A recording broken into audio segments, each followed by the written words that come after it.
Trump की धमकी और भारत का जवाब। इस टैरिफ वॉर में भारत को दो टूक जवाब सुनकर आप हैरान रह जाएंगे। दरअसल अमेरिका के राष्ट्रपति डोनाल्ड ट्रंप एक बार फिर सुर्खियों में है। इस बार भारत का टैरिफ बढ़ाने की धमकी देकर उन्होंने सुर्खियां बटोर ली है। उनका कहना है कि भारत रूस से सस्ता तेल खरीद रहा है, जिससे रूस की मदद हो रही है। लेकिन भारत ने इस आरोप पर दो टूक जवाब दे दिया है। भारत के विदेश मंत्री एस जयशंकर और विदेश मंत्रालय दोनों ने साफ कहा कि दुनिया में एक तरफा दादागिरी अब नहीं चलेगी। भारत अपने राष्ट्रीय हितों की रक्षा करेगा और दुनिया को आईना दिखाएगा। इस एक्सप्लेनर में हम आपको बताएंगे कि ट्रंप ने क्या कहा, भारत ने क्या जवाब दिया और यूरोप और अमेरिका खुद क्या कर रहे हैं और इस टैरिफ विवाद के असली मायने क्या है। न्यूज़ 18 के सोशल मीडिया प्लेटफॉर्म पर आपका स्वागत है। मैं आपके साथ साइमा परवीन। डोनाल्ड ट्रंप ने हाल ही में भारत पर टैरिफ बढ़ाने की धमकी दी है। उनका आरोप है कि भारत रूस से सस्ता तेल खरीदकर उसकी मदद कर रहा है। ट्रंप पहले भी भारत पर 25% टैरिफ लागू करने की बात कह चुके हैं, लेकिन अब 2025 में उन्होंने इसे और सख्त करने के संकेत दिए हैं। ट्रंप का कहना है कि भारत अमेरिका का फायदा उठा रहा है और ऐसे देशों पर सख्ती करना जरूरी है। ये बयान ऐसे समय पर आया जब अमेरिका में चुनावी माहौल है और ट्रंप अपने अमेरिका फर्स्ट एजेंडे को दोहराने में लगे हैं। हालांकि भारत इसे चुनावी राजनीति मानता है और अपने फैसले को राष्ट्र हितों से जोड़ता है।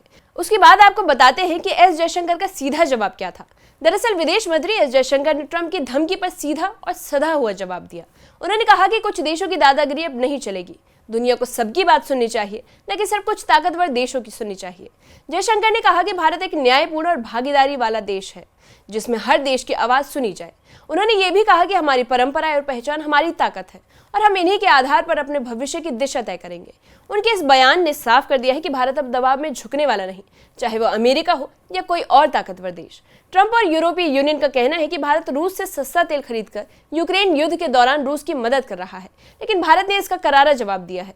विदेश मंत्रालय ने कहा कि भारत का रूस से तेल आयात पूरी तरह से उपभोक्ताओं के हित में है। युद्ध की शुरुआत में अमेरिका ने खुद भारत को रूस से तेल खरीदने को कहा था ताकि वैश्विक ऊर्जा भारत में स्थिरता बनी रहे। अब उसी बात के लिए भारत को दोषी ठहराना दोहरा मापदंड है। इसी के साथ यूरोप और अमेरिका की दोहरी नीति के बारे में बताते हैं तो भारत ने साफ कहा कि जो देश खुद रूस से व्यापार कर रहे हैं उन्हें भारत को नसीहत देने का कोई हक नहीं।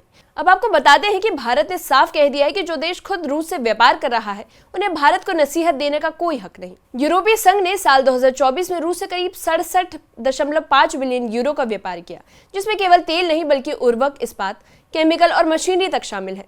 अमेरिका भी अपने परमाणु उद्योग के लिए रूस और यूरेनियम और पैलेडियम आयात करता है।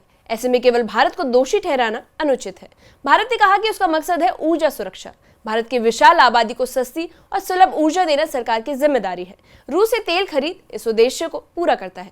अगर ये आयात ना हो तो आम भारतीय को पेट्रोल डीजल के दाम में बड़ी बढ़ोतरी झेलनी पड़ेगी। ऐसे में टैरिफ की धमकी देना आम भारतीय के हितों पर हमला है, जिसे भारत कभी स्वीकार नहीं करेगा। अब आपको बताते हैं कि भारत के रणनीतिक विशेषज्ञ मानते हैं कि ट्रंप की ये धमकी अमेरिकी घरेलू राजनीति से प्रेरित है। चुनाव के दौरान ट्रंप अक्सर टफ टॉक करते हैं ताकि वोटरों को लुभा सके। भारत उनके लिए एक आसान निशाना बन जाता है, क्योंकि इससे वो दिखा सकते हैं कि वो अमेरिका फर्स्ट की नीति पर कायम है। लेकिन भारत अब 2020 वाला नहीं रहा, बल्कि अब वो ऐसे देशों और ऐसे बयानों का करारा जवाब देने में सक्षम है। इसी के साथ विपक्ष की प्रतिक्रिया भी बता देते हैं तो ट्रंप की धमकी पर भारत में विपक्ष ने भी सरकार के पक्ष में आवाज उठाई है। आपको बता दें कि कांग्रेस के जयराम रमेश और शिवसेना के संजय राउत ने कहा कि अमेरिका और यूरोप को पहले खुद देखना चाहिए। भारत का रूस से व्यापार पूरी तरह कानूनी और व्यावसायिक है। भारत को धमकाना संभव नहीं। उन्होंने ये भी कहा कि सरकार ने सही किया कि राष्ट्रीय हितों को प्राथमिकता दी है। वहीं विदेश मंत्रालय के प्रवक्ता रणधीर जायसवाल ने कहा कि आलोचना करने वाले खुद अपने गिरेबान में झांके। रूस से व्यापार के मामले में अमेरिका और यूरोप की भागीदारी कहीं ज्यादा है। साल 2024 में यूरोप का रूस से एलएनजी आयात रिकॉर्ड करीब 16.5 मिलियन टन रहा। ऐसे में भारत को दोषी ठहराना सरासर गलत है। वहीं आपको बता दें कि एस जयशंकर ने यह भी कहा कि भारत की ताकत उसकी परंपराओं और सांस्कृतिक विरासत में है। आज जब पूरी दुनिया अस्थिरता के दौर से गुजर रही है, तब हमें अपनी पहचान को समझना और इसको संरक्षित करना चाहिए। इसी आत्मविश्वास के साथ भारत अब वैश्विक मंच पर खड़ा हो रहा है। अब आपको यूरोप रूस व्यापार के आंकड़ों से समझाते हैं। दरअसल साल 2024 में यूरोप और रूस के बीच करीब 67.5 बिलियन यूरो का व्यापार हुआ। इसमें सिर्फ ऊर्जा नहीं बल्कि 10 से ज्यादा सेक्टर शामिल थे, जैसे खाद, मशीनरी, स्टील और केमिकल्स। ये आंकड़े दिखाते हैं कि भारत अकेला देश नहीं जो रूस से व्यापार करना चाहता है। फर्क बस इतना है कि भारत को टारगेट किया जा रहा है। वहीं भारत ने पिछले कुछ सालों में आत्मनिर्भरता पर काफी जोर दिया, चाहे वो रक्षा हो, तकनीक हो या फिर ऊर्जा। भारत अब अपनी शर्तों पर चलना चाहता है। ट्रंप की टैरिफ वाली धमकियों का असर अब उतना नहीं होगा जितना साल 2017 या फिर 18 में होता था।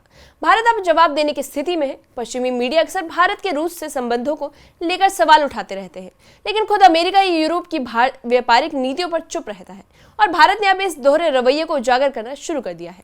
आपको बता दें कि जयशंकर और विदेश मंत्रालय का बयान इसी हमले का एक उदाहरण है। इस मामले पर आप क्या सोचते हैं? कमेंट सेक्शन में कमेंट करके बताइए।